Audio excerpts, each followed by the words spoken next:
Today on the Daily Scoop podcast from the Scoop News Group. The Pentagon's growing list of Made in America drones has a loophole for certain parts made in China. And Senator Elizabeth Warren wants the Trump White House to promise it won't bail out OpenAI. It's Friday, November 21st, 2025. Welcome to the Daily Scoop podcast, where you'll hear the latest news and trends facing government leaders. I'm the host of the Daily Scoop podcast, Billy Mitchell. Thanks so much for joining me. And before we get started, a quick programming note. The Daily Scoop will be off next week for the Thanksgiving holiday. We'll be back Monday, December 1st with brand new episodes. Have a great holiday, and please be safe. And now let's dive into the day's top headlines. The Defense Department's Blue UAS program maintains an ever-expanding index of commercial drones that are meant to be devoid of components from adversary nations like China, Russia, Iran, and North Korea, and endorsed for speedier purchasing by U.S. military buyers. This list of compliant options is growing rapidly in late 2025 as the government moves to incentivize the adoption of more affordable U.S.-made drone products for modern military operations and simultaneously reduce the nation's reliance on foreign supply chains. Blue UAS also marks a key feature of the second Trump administration's plan for unleashing American drone dominance. However, multiple sources told DefenseScoop this month that the majority of the unmanned aerial systems cleared through this effort have motors that are sourced in China. One former senior defense official who was granted anonymity to speak freely said that it's a big enough problem that the department should probably do something, saying that without motors, you can't fly a drone.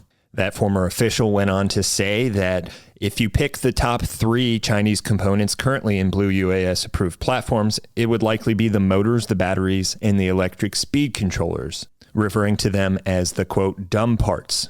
In recent interviews, experts who are deeply familiar with this work shared with DefenseScoop the causes and national security implications associated with Blue UAS platforms being equipped with motors from China, and urged the U.S. drone industrial base to fully break free from adversarial supply chains.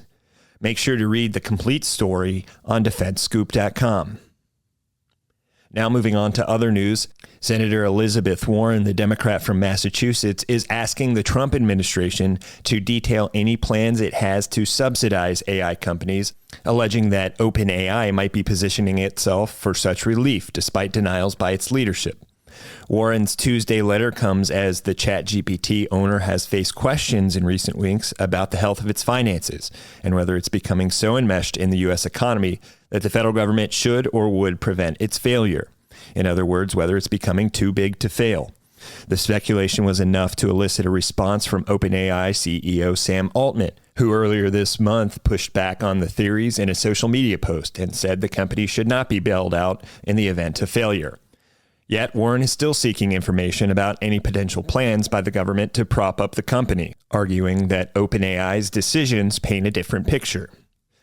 Warren noted, quote, while Mr. Altman has claimed that the company is not looking for a bailout, OpenAI's actions suggest that it may be pursuing a deliberate strategy to entangle itself with the federal government and the broader economy, so the government has no choice but to step in with public funds.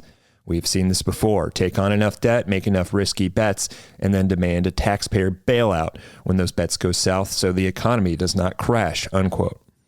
The letter was addressed to White House AI and crypto czar David Sachs and Office of Science and Technology Policy Director Michael Kratsios, and asks for assurances that the administration will not bail out OpenAI or any of its competitors should they fail.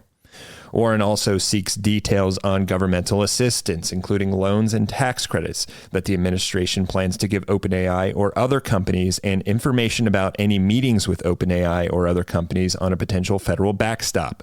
Warren also pointed to AI executives' investments in President Donald Trump's ballroom and a now walked back comment from OpenAI Chief Financial Officer Sarah Frier suggesting that the government could backstop its investments in data centers.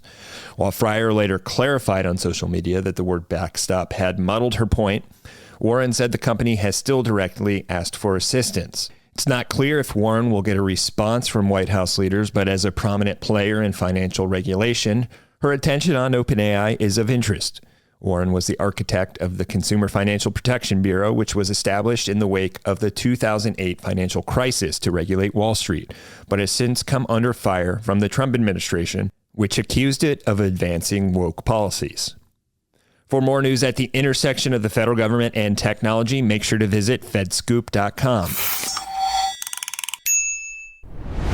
Thanks so much for tuning in to another episode of the Daily Scoop podcast, available on all podcast platforms. If you've already rated the podcast on your platform of choice, thanks so much. High ratings and good reviews of the show help more people to find it. The Daily Scoop podcast is a production of the Scoop News Group in Washington, D.C. Adam Butler and Carlin Fisher help put the show together, and the entire Scoop News Group team contributes. We'll be back next week with more top headlines. Until then, I'm your host, Billy Mitchell. Thanks so much for listening.